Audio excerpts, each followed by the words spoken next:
Narito na ang malalaking balitang Central Luzon ngayong araw. Pampanga swine producers umalma sa 400,000 toneladang imported na baboy na planong ipasok ng Department of Agriculture. Ilang kabalen dismayado na sa tagal ng pagdating ng bakuna kontra COVID-19 sa Pilipinas. Ilang miyembro ng transport sector sa Central Luzon hindi pabor na isalang sila sa anti-COVID vaccination. Bakit kaya? Alamin. Dumadaloy na tubig sa Candaba, Pampanga, nagmistulang dugo. Umalma ang mga swine producer o mga piggery owner sa plano ng Agriculture Department na magpasok ng nasa 400,000 na tonelada ng imported na baboy sa bansa upang mapababa ang presyo nito sa merkado. Sa panukalang ito, lalo umanong naging malabo na makabawi pa sila mula sa pagkalugi dahil sa African Swine Fever o ASF. Ang kanilang sentimiento sa ulat ni Paulo G. Santos. Nakalulula umano ang bulto ng imported na karne ng baboy na target ang katin ng Department of Agriculture na aabot sa higit 400,000 metriko tonelada bilang tugon sa sumisilip na presyo ng baboy sa merkado. Ayon kay Toto Gonzales, General Manager ng Pampanga Swine Producers Association, hindi ito makatarungan sa kanilang mga hog raiser na ngayon hindi pa rin nakababawi sa tindi ng pamemeste ng African Swine Fever. Problema po, ang Department of Agriculture, nag-declare po siya 4 million na iba yung data ng PSA at saka sila 4 million heads daw ang namatay na infected ng baboy, and yet ang gusto niyang i-import is 404,000 metric tons, equivalent to more or less 8 million heads po yun eh. Sa datos ng Philippine Statistics Authority o PSA, nasa 3 million heads umano ang infected ng ASF. Kung susumahin, katumbas lamang ito ng 200,000 metriko tonelada na karneng baboy na nawala sa merkado. Kaya sobra-sobra umano ang 400,000 metric tons na planong papasukin sa bansa. Kasi po kami naman hindi naman namin binabawalan yung pag-import. Yung pong swine industry, ang inaano lang namin, just fill the gap. Nasundan din ng CLTV News Team ang pagsalang ng Department of Agriculture sa Senado ukol sa issue ng pork importation. Nagalit ang mga senador dahil sa mungkahi pa ng kagawaran na agrikultura na babaan ng importation tariff. Short term lang to eh. Pero yung 1 year, napapatayin mo yung industry, baka hindi na makarecover yan. Opo ma'am, kung mapapansin ho ninyo yung Ayun lang ako nakakita ng DA na hindi mahal ang local strategy industry. namin para ma-address tong Sagot ng Department of Agriculture, ang recovery ng hog industry ay hindi umano kisap mata, kaya kailangang mapababa ang presyo ng karne ng baboy sa pamamagitan ng pagdaragdag ng minimum access volume ng imported na karne. Ngunit ang pagkutya ni Senador Villar, bakit pati ang taripa na dapat ay maipopondo ng gobyerno sa pagbigay ng ayuda sa magbababoy ay binabalak pang babaan ng halaga? Tatanggalin ng tariff kasi competitive naman sila with the tariff. Ang gagawin ko, kukolektahin ko ang tariff at magpapasign ako kay President Duterte ng executive order na ibigay as subsidy to the local hog industry yung tariff. If you will ask me, ha? Ma'am, yung sa tariff, usapin sa tariff ay sa Tariff Commission at sa Tariff and Related Ayun nag-suggest niya sa Tariff Commission, hindi naman Tariff Commission. Nakinig ako sa hearing, hinihir nga ng Tariff Commission kasi kayo nag-suggest niyan eh. Naging mainit din ang mga senador sa benchmark ng Department of Agriculture sa simulation nito na nakita nilang may misdeclaration ng presyo umano sa kada kilo ng imported na baboy na idinideklara sa customs.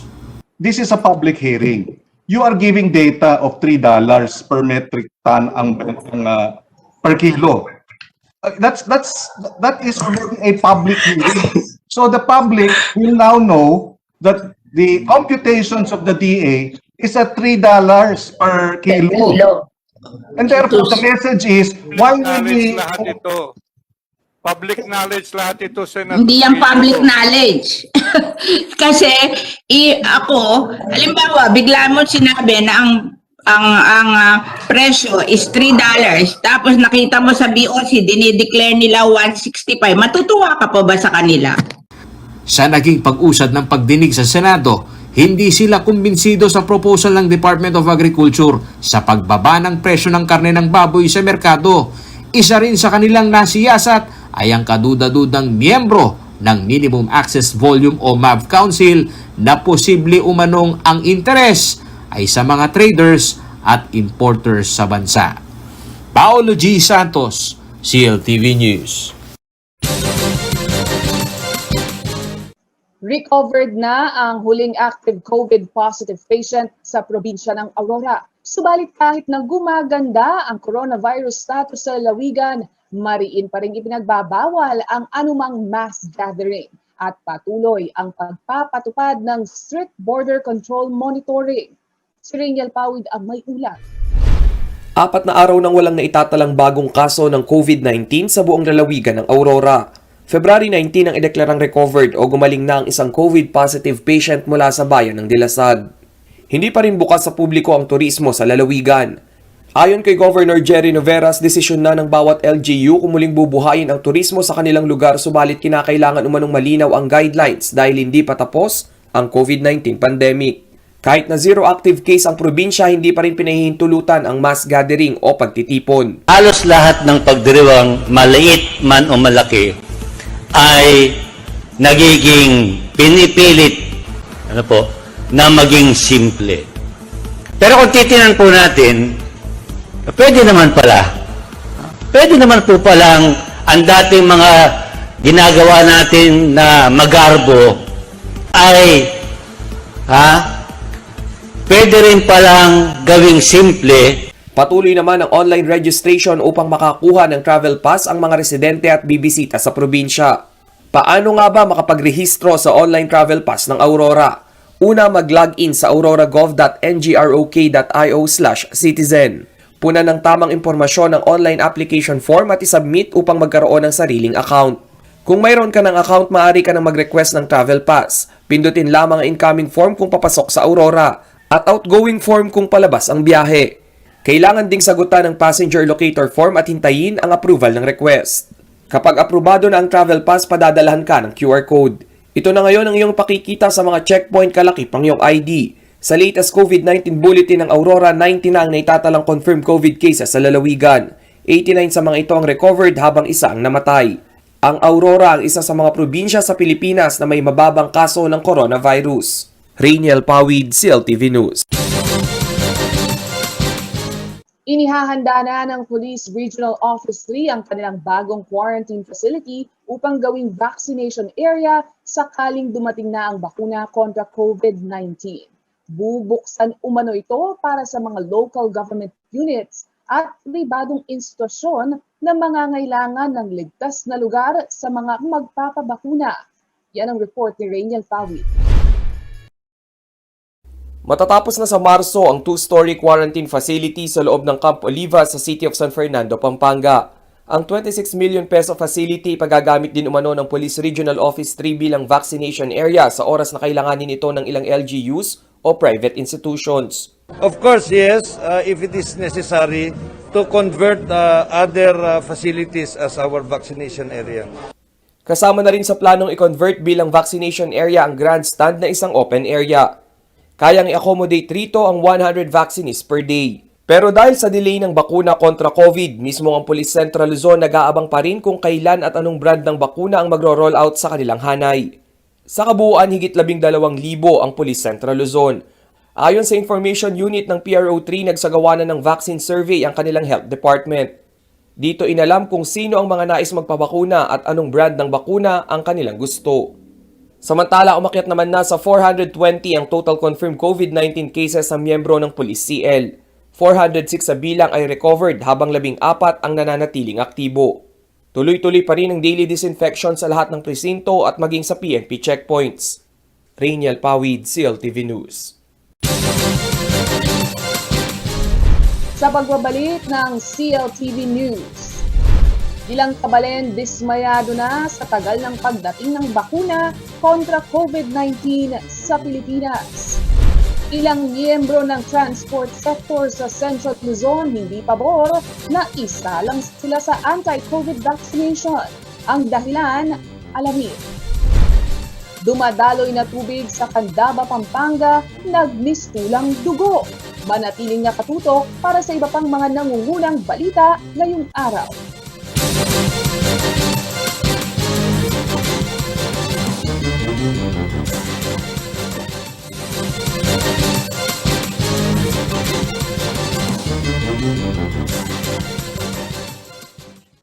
Nagbabalik ang CLTV News at sa iba pang nangungunang mga balita. Kabilang sa mga higit na naapektuhan ng krisis bunsod ng COVID-19 ng mga museo at cultural park. Isa na riyan ang Nayong Pilipino sa Clark na tuluyan na ngang nagsara. Ayon sa Greater Clark Visitors Bureau, malaki ang epekto nito sa turismo ng economic zone ng Pampanga. Narito ang report. Sa higit na 5 hektarya na lawak ng cultural park na ito sa Nayong Pilipino sa Clark, makikita ang ilang replikas ng national landmark ng Pilipinas. Ang pamosong Barasoain Church, villages sa Ifugao, Rizal Shrine sa Calamba, Laguna at Mabini Shrine sa Tanawan, Batangas. Nanghihinayang ang Greater Clark Visitors Bureau sa pagsasara nito dahil bukod sa laki ng potensyal ng lugar upang mapalakas ang turismo sa economic zone ng Pampanga, mayaman rin ito sa koleksyon ng mga artifacts ang kanilang museo. Masanting laing collection. We have very ancient artifacts na talagang kainti mo, burial jars, kung iyak magkamali ating kami pang kaya, skeleton, mummified na. Talagang extensive yung collection of Filipino artifacts from all over the Philippines. Ayon kay Cruz, naging kabahagi siya ng pagsasayos ng Cultural Park sa panahon ni Nayong Pilipino Executive Director Mitch Ong. Bukod sa pandemya, isa sa nakikitang problema anya nila noon ay ang kakulangan ng suporta ng mga nasa poder ng Nayong Pilipino Foundation sa management ng Clark. Day by day, emotions, feelings, passion ng mga performers, ng mga nagtatrabaho, ng mga lahat, yung buong management ng Clark, kung sanang binigyan pa ng konting panahon at pinagbigyan na ipakita kung ano yung kaya, iba siguro ang resulta, pero wala wala silang passion for this one, for the Clark. Bilang dating Project Manager Officer 3, ang Nayong Pilipino sa Clark, nakitaan niya ni Cruz ang laki ng potensyal ng cultural park sa turismo ng economic zone ng Pampanga. Sinabi niya na dulot ng pandemya ay nagkaroon rin ng retrenchment sa mga manggagawa at ilang performer ng Nayong Pilipino. Habang sa kasalukuyan ay virtual na lamang umano na naipapakita ang mga koleksyon sa museo. Dahil nga tsungeniking nayon, imbalo ko, they're still doing what they can, mag-online education about culture, makanyan. So, kakayanda pa mo rin. They're trying their best na palwalda pa mo rin naning nayon through online videos, online papakit doreng pictures na, well, the collection that we have. Matatandaan nitong last quarter ng taong 2020, kinumpirma sa CLTV News ni BCDA Vince Dizon na isa sa ikinukonsidera nila na mega quarantine facilities ang infrastruktura sa loob ng Nayong Pilipino sa Clark. Sa muling pagbubukas ng ekonomiya ng bansa ngayong taong 2021, isa sa ikinukonsiderang bubuksan ay ang mga museo at theme park sa pagbabalik ng sigla ng turista.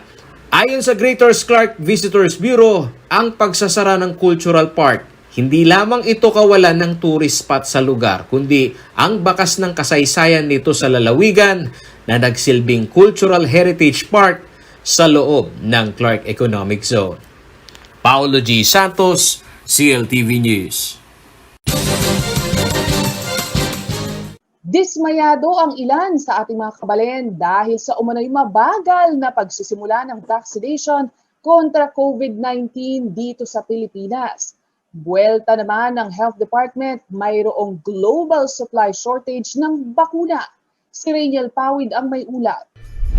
Pilipinas, galaw-galaw naman. So, sana magka-vaccine na po soon. Higit isang taon na simula nang maitala ang unang COVID-19 case sa bansa, ito na rin ang naging mitya sa dati-rati maluwag na pagkilos ng taong bayan. Ang estudyanteng si Nicolette nais nang makabalik sa normal school setup. Malaking adjustment umano para sa mga katulad niyang mag-aaralang bigla ang shift sa online schooling. Hirap na nga raw kumita ng pera ang kanyang mga magulang, dagdag pasakit pa ang pagbili ng computer at internet connection fees kada buwan. Kaya naman bakuna ang nakikita niyang solusyon upang unti-unti na rin bumalik sa normal na nakagawian ng lahat. Nainip na ako kakaintay sa vaccine kasi talagang gusto na talaga natin magka-vaccine yung Pilipinas, and yet wala pa hanggang ngayon. Gaya ni Nicolette, ang ilan sa ating mga kabalen tila nauubos na ang pasensya dahil sa matagal na pagdating ng COVID vaccines. Sana po magkaroon na ng vaccine para matapos na rin yung mga ano bang tawag dito, yung iniisip natin sa sarili natin kung paano tayo maging safe. Sana makasigurado na yung vaccine talaga is safe, tapos darating na. Samantala, nauna ng sinita ni Senator Franklin Drilon ang mismanagement sa parte ng gobyerno kaya naantala ang pagdating ng mga bakuna. Buwelta naman ni Health Secretary Francisco Duque III ang pagkakaroon ng delay ay dahil sa global vaccine supply shortage. Ang ilan naman sa ating mga kapitbahay na bansa gaya ng Singapore, Japan at Indonesia nagsimula na sa pagbabakuna kontra coronavirus. Rainiel Pawid, CLTV News. Wala umanong plano ang transport sector ng Central Luzon na sumalang kasama ng iba pang economic frontliners sa libreng bakuna kontra COVID-19. Anila, mauna na umano si Transportation Secretary Art Tugade sa pagpapabakuna. Ang detalye sa report ni Paulo G. Santos. Kung yung sekretary ng DOTR na si Secretary Tugade unang magpatulok, siyempre isama mo na rin dyan si Chairman Degra at saka yung puno nila, si Pangulong Duterte. Maayos-ayos yung pakiramdam namin, bilhin mo isang taon na yung COVID na yan.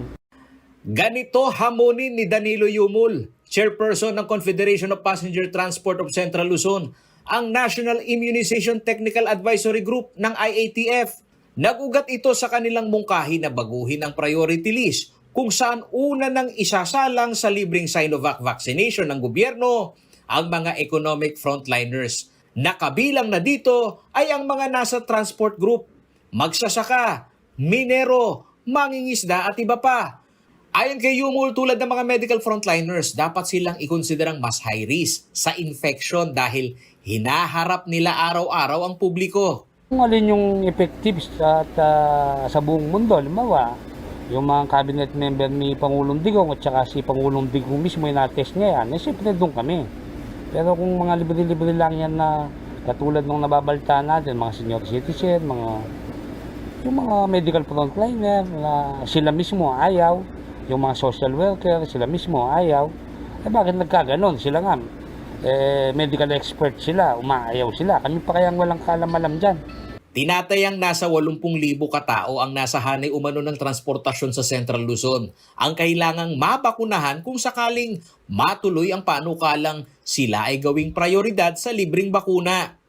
Ilan sa nakausap ng news team, abot-abot naman ang kanilang pag-aalinlangan. Nagpapasalamat po kami kung mababakunahan kami ng libre ng pamahalaan, Pero sana po, yung piliin nila ay yung mataas ang efficacy niya.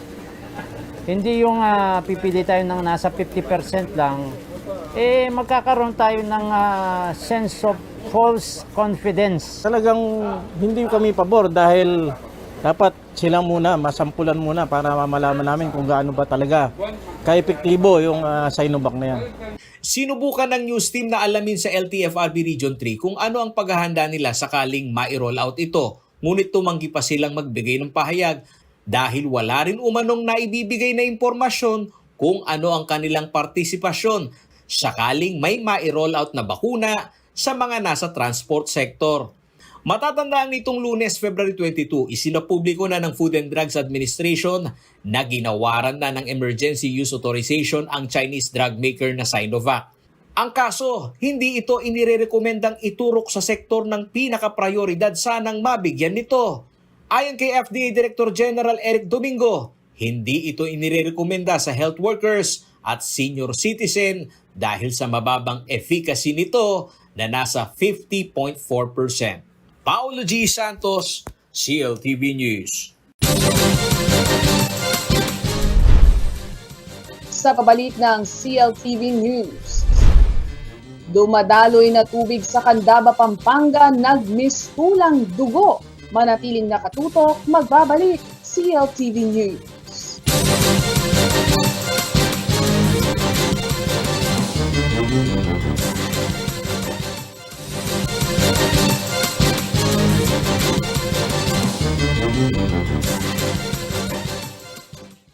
Nagmistulang dugo ang dumating na tubig sa isang ilog sa Barangay Barit sa Candaba, Pampanga. Alamin natin ang detalye sa report ni Rainiel Pawi. Pilipinas Central Luzon, nakatutok po kayo ngayon sa CLTV 36 News Update. At ngayon nga, nandito tayo sa Barangay Barit sa Candaba, Pampanga upang silipin ang inirereklamo o yung kinu-question sa social media na namulang patubig. Ngayon kasama natin yung dalawa sa mga residente dito na nakakita o nakasaksi dito nga sa kakaibang pamumula ng tubig dito sa patubig na ito dito sa Candaba, Pampanga. So magandang hapon po, Ma'am Rosalinda and Sir Agustin. Sir, ano po yung maibabahagi niyo sa aming kwento na pinagsimulan o pinagmulan nung namulang tubig dito sa waterways na to? Sa akin nakikita kasi sir, may mga batang tatlong naghuhugas dyan ng sako. Yun lang ang nakikita ko at hindi ko rin naman alam kung kami mga sako. Pero yun ang nakikita ko. Naghuhugas na sako, yun ang pinagmumulan ng So sir, eto nga no, nakita natin na yung patubig na ito ay namula noong February 12. Nabanggit ko po kanina, February 12 pa lang, kulay pula na yung tubig dito. Ilang araw o ilang oras po na hinugasan ng mga bata nung nakita nyo o ilang tambak ng sako yung nakita nyo kanilang hinugasan? So yung mga nakita ko, base doon sa nakita ko sa mga bata, siguro mga halos isang araw sila kasi alas 12 akong pumunta dyan, nandun pa mga bata naghugas. So may mga hinugasan pa silang mga sako. So probably siguro mga halos kulang-kulang isang araw yun. Silang naghuhugas dyan kaya ganun lang ang tubig. Sir, tambak po ba yung sako nung hinuhugasan nila yan? Naabutan ko mga ano na lang, 2 bundle na lang yung sinugasan ng mga bata, 3 mga bata. Saan po sila galing at bahagi po ba sila ng isang pagawaan o ng kumpanya? Yun ang hindi ko alam sir kasi nakikita ko lang yung mga bata dyan nakalusong na sa tubig at naghuhugas ng mga sako. Yun lang ang nakikita ko sa kanila. Pero hindi po sila pamilyar dito sa Barangay Barit na to? Hindi ko rin alam sir, gawa ng ako rin, baguhan lang din dito. Yun lang ano ko doon, comment doon, wala akong masasabi kung taga saan yun. Hindi ko kilala yung mga bata. Okay, kanina rin nakakausap natin si Ma'am Rosalinda. No? Ma'am, nabanggit nyo na hindi normal na maging ganun yung kulay ng patubig dahil lamang sa iilang sako. Ano pong reaksyon nyo dito? Actually, hindi ko talaga nakita yung time na namula yung tubig kasi nandun lang ako parati sa bahay. Pero to think na namula ng hanggang dun sa may lansangan yung tubig, hindi yun normal para sa isang naghugas ka lang ng something. So, hindi ko alam kung ano yung meron sa sako na yun, kung bakit daw siya namula. Pero ma'am, kailan po nagsimula yung pagtambak ng basura dito sa bahagi na to ng patubig? Itong tambak na to, ano na yan, medyo matagal-tagal na rin. Siguro, meron na rin sigurong months. Normally ma'am, yung mga basura po na tinatapon dyan, plastic po ba, papel, karton, ano po? Alam mo yung pinagtabasa ng foam, tapos mga karton, tapos yung basyo ng pintura. Yung mga aso nga namin nagkakaroon pa ng may mga bakas ng pintura yung mga aso namin dito pagka nagagala sila dito. At the same time, medyo yung nga lang, ang inaano ko lang nga dito sa basura na to na tambak nila, hanggang dito sa kabilang side kalsada na pupunta yung mga kalat nila. Mhm. So parang environment Issue siya. issue, tawag dito, nararapat ba na kahit sabihin mo pag-aari nila yung lupain na yan, hindi naman siguro nararapat na itambak nila dyan yung mga ano nila, mga garbage nila. Ma'am, bilang residente po dito, alam namin yung sitwasyon nyo ngayon, yung kinakapangamba nyo dahil meron din po kayong itikan. Ngayon po, ilapit nyo na po ba to sa mga kinauukulan at ano po yung naging action naman nila o naging tugon doon sa in-raise nyong issue? Actually, hindi pa ho kasi ako talaga nakakapunta sa barangay. It so happen na gusto ko nga siyang i-call lang attention sa barangay. Yun nga lang, hindi kami masyadong yung makalabas ng bahay. Siyempre marami kaming alaga. So, kailangan lang talaga yung gagawa kami ng, parang iiyahan mo siya, ipaplan mo siya. Okay. Pero since narito na kayo, mas maganda na yung nagkaroon ng venue na makita nyo ano yung sitwasyon natin ngayon dito. Okay. Maraming salamat po, Ma'am Rosalinda. At ngayon nga, sisilipin naman natin yung pinagkakaguluhan o yung trending na patubig sa social media. Ito na siya ngayon. At kung makikita natin ay balik na nga dun sa normal yung kulay ng tubig. Makikita naman natin dito sa ibang mga alagang hayop ng mga taga-residente dito ay may mga kumulay na rin sa katawan nga ng mga hayop. Gaya na lamang ng kambing na ito na nagkulay asul.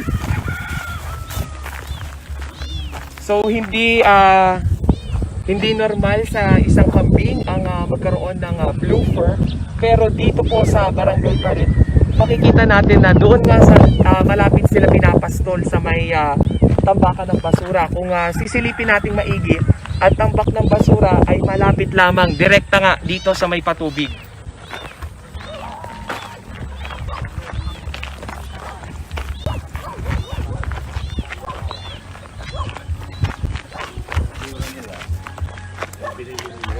Ayan, chemical. Pero ang ano doon? Ayan, so nandito na tayo ngayon sa bungad o dun nga sa tambakan ng basura. Kung makikita natin ay ito no, ipapakita natin sa mga tagapanood. Ito nga tsinelas na ito ay may parang pintura na nanigas o namuuna nga dito sa dulong bahagi nito. Hindi lamang ito yung sitwasyon dito. Makikita natin itong malaking tambak ng mga tela, no? Ito yung parang pinangbuhol dito nga sa mga foam na sinasabi kanina nung nagrereklamong residente. So, papasukin na natin ngayon yung mismong, ito na yung mismong tambakan ng basura. So, 4 na steps lang mula doon sa may patubig. Ay, ito na nga, bubungad na sa inyo yung tambak ng basura.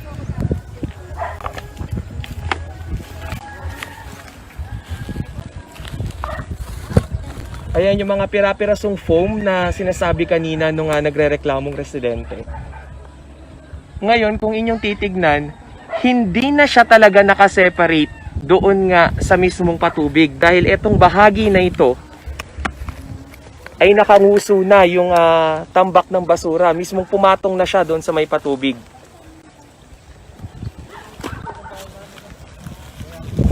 At bago nga kami mag-live dito, no, na nakasama rin namin yung dito sa Municipal Environment and Natural Resources Office ng Candaba, pero tumanggi silang magbigay ng anumang pahayag sa amin at kanila muna raw kakausapin itong kapitan ng barangay, at nakausap natin yung ilang residente na ibahagi na raw nila itong issue na to dun nga sa kanilang barangay, no, dun sa mismong kapitana nitong lugar na ito. Pero hanggang sa kasalukuyan ay hindi pa nga dumadating itong opisyal ng barangay para siya sa atin o magbigay ng anumang opinion o saloobin nga dito sa inire-raise na issue ng mga taga Barangay Barit.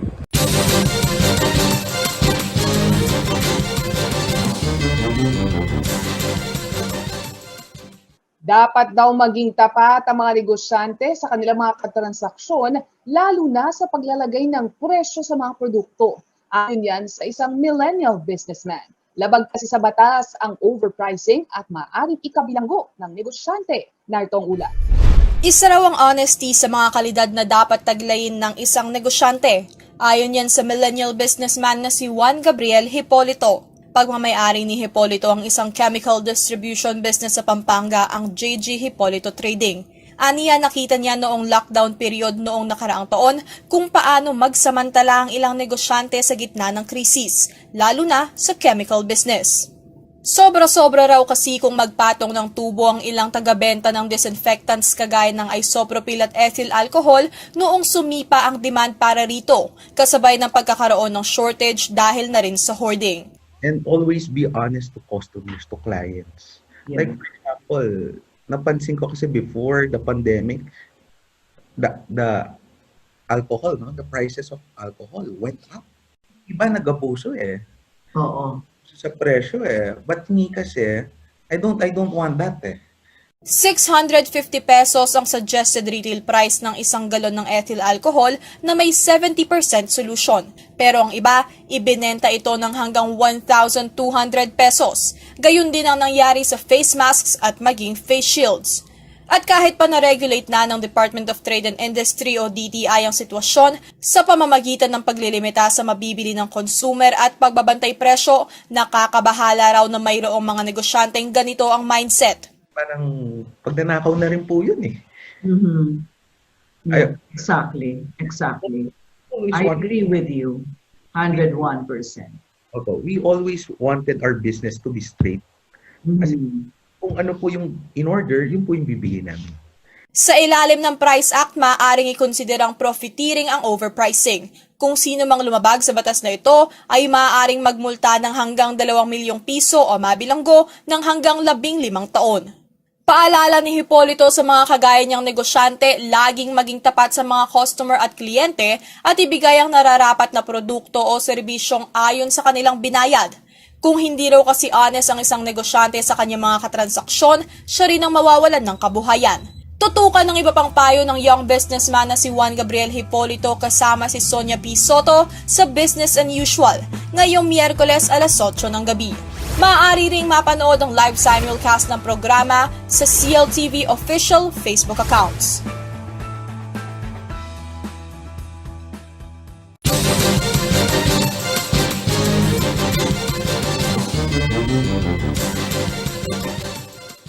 Mera pating metong na virtual program para king pamagmasusi king kadinalan at 55 kebayta ng Felix Galura ing kikilala ng igpa ning gramatikang Kapampangan.